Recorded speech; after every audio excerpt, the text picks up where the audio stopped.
देखकर नहीं लगता, लोगों की बातें सुनकर नहीं लगता कि ये राजधानी का हाल है। जी हाँ, ऐसी जगह जहाँ पे तमाम पॉलिटिकल सर्किट रहता है, उत्तर प्रदेश की राजधानी है, पूरा गढ़ है सियासत का, जहाँ से तमाम अहम फैसले लिए जाते हैं। लेकिन यहीं के फैसले ऐसे लगता है लेने में कहीं ना कहीं सरकार चूक गई है, पीछे हट गई है, जिसके चलते यहाँ पर यह हालत बनी हुई है। हमारी जागरूक कॉलर कोमल भारद्वाज पौड़ी से फोन लाइन पे जुड़ गई हमारे साथ। कोमल जी, क्या कहना चाहती हैं?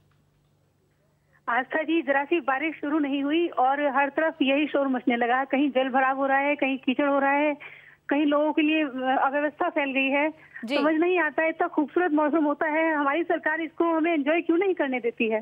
हालांकि पहाड़ों में हम ये नहीं इल्जाम लगा सकते कि जल भराव की समस्या आ रही है या कीचड़ की है, क्योंकि यहाँ पानी नहीं रुकता है, ठहरता नहीं है। लेकिन यहाँ पे फिर लैंडस्लाइड का रहता है, रॉकफॉल का रहता है। इसके लिए मुझे समझ नहीं आता कि एक अच्छे ट्रीटमेंट क्यों नहीं कराए जाते हैं पहाड़ों के लिए।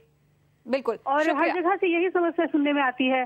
कभी बद्रीनाथ हाईवे जाम हो जाता है, तो कभी उत्तरकाशी में जाम हो जाता है, और इस तरह से श्रद्धालु जो आते हैं वो लोग भी बेचारे परेशान होते हैं, सफर करते हैं, और हम जनता होते हैं, हम लोगों को शर्मिंदा होना पड़ता है कि वो लोग हमारे स्टेट में आ रहे हैं और उन्हें इस तरह सफर करना पड़ रहा है।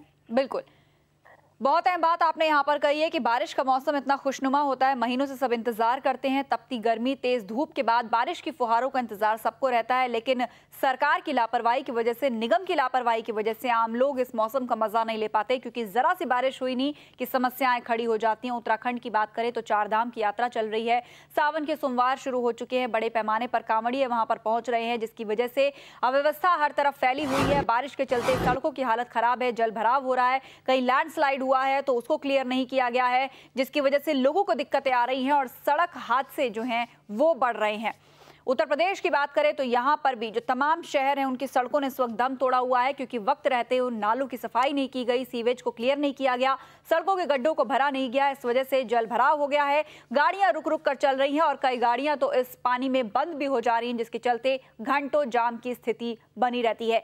यहाँ पर एक बार फिर से प्रशासन के दावों पर सवाल उठ खड़े हुए हैं कि आखिर क्या कर रहे हैं नगर निगम के अधिकारी, क्या कर रहे हैं प्रशासन में अमले में बैठे हुए तमाम अधिकारी, जिनकी जिम्मेदारी बनती है कि वो इस प्रकार से सड़कों पर जो जल भराव हो रहा है उसे ना होने दें, वाटर लॉगिंग की समस्या को ना आने दे, पहले से अपनी व्यवस्थाएं दुरुस्त रखे ताकि ऐन मौके पर लोगों को ये सब कुछ भुगतना ना पड़े। लेकिन ऐसा लगता नहीं। हमेशा से जनता से जुड़े मुद्दों की जब भी बात आती है तो प्रशासन उसमें 4 कदम पीछे ही चलता नजर आता है। कोई समस्या जब बड़ी होकर, विकट होकर सामने खड़ी हो जाती है तो उसके बाद मीटिंगों का दौर शुरू होता है, फिर फैसले लिए जाते हैं, और जब तक उन फैसलों को अमल करने का वक्त आता है या तो मौसम बीत जाता है या समस्या अपने आप ही दम तोड़ देती है, या फिर लोग ही कोई दूसरा रास्ता खोज लेते हैं, जिसकी वजह से प्रशासनिक अधिकारी हमेशा ही पीछे रह जाते हैं।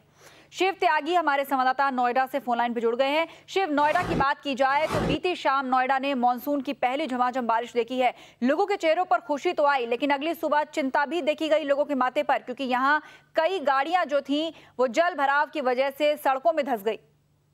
जी बिल्कुल, जिस तरीके से कल शाम से बारिश हुई थी और सुबह तक बारिश पड़ती थी, लेकिन लोग इस तरह देखा जाए तो खुश हुए हैं, क्योंकि मानसून पहला मानसून था और बारिश हुई है और काफी तेज बारिश हुई है, लोगों को राहत मिली। लेकिन दूसरी तरफ देखा जाए तो कहीं ना कहीं लोग निराश है, क्योंकि सड़कों पर बहुत लंबा 1.5-2 किलोमीटर तक का जाम लग गया था, और जो लोग 7 बजे अपने घर पहुंचते करीब 11 बजे तक अपने घर पहुंचे। और अगर नोएडा प्राधिकरण की बात करी जाए तो नोएडा प्राधिकरण बड़े बड़े दावे करता है कि जैसी मानसून आएगा हम लोगों ने अपनी तैयारियां कर रखी है, जो नालियां हैं, सड़कें हैं, बिल्कुल दुरुस्त कर दी है। लेकिन दावे जो है वो खोखले साबित हुए और अपने आप ये एक एग्जाम्पल के तौर पर उनके सामने आया कि पहली बारिश हुई है और ये नतीजा है। अगर आगे और बारिश होगी तो क्या हाल होगा नोएडा की सड़कों का। जी, नोएडा की बात की जाए तो यहाँ पर कई जगहों पर काम चलता रहता है अक्सर, कहीं गैस पाइपलाइन बिछाने का काम है, तो कहीं फुट ओवर ब्रिज का, तो कहीं अंडर पासेस की मरम्मत का काम है, सड़कों की मरम्मत का काम एक साथ चल रहा है, उसको भी वक्त रहते पूरा नहीं किया गया, जिसकी वजह से बारिश हुई, इन गड्ढों में पानी भर गया, वो तमाम मिट्टी गारा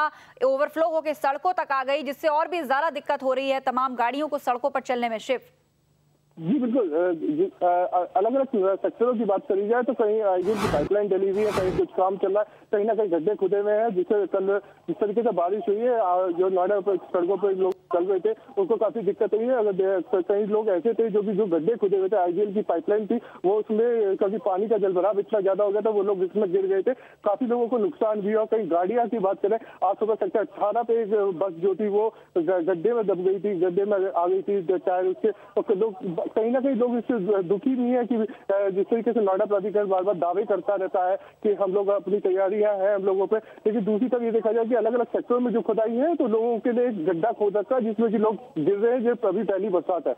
जी शिव, जिन सड़कों पर पानी भरा हुआ है, क्या उस वाटर लॉगिंग को निकालने के लिए प्रशासन की ओर से कोई कवायद दिखाई दे रही है? क्या किसी प्रकार के पंपों का इंतजाम किया गया है जिससे तेजी से वो पानी खींचकर बाहर निकाला जा सके ताकि गाड़ियों की आवाजाही में दिक्कत ना आए, या फिर हालात को अपने ही हाल पर छोड़ दिया गया है? जी, अगर नोएडा के सेक्टर की बात करें, जैसे नोएडा के सेक्टर 8 है, सेक्टर 15 है, सेक्टर 14 है और सेक्टर 16 है, इन सभी सेक्टरों में वाटर लॉगिंग हो रखा है, लेकिन अभी तक नोएडा प्राधिकरण कोई भी अधिकारी या कोई भी ऐसा कर्मचारी नहीं है जो कि पानी जो भरा हुआ है उसको निकाला जाए। और अभी तक सुबह से बारिश हो रही थी और काफी पानी भरा हुआ है नोएडा की सड़कों पर, लेकिन अभी तक कोई भी अधिकारी ऐसे दिखाई नहीं दिया है जो कि इस बारे में कार्यवाही करता हुआ हो या पानी के बारे में कुछ सोचा जाए।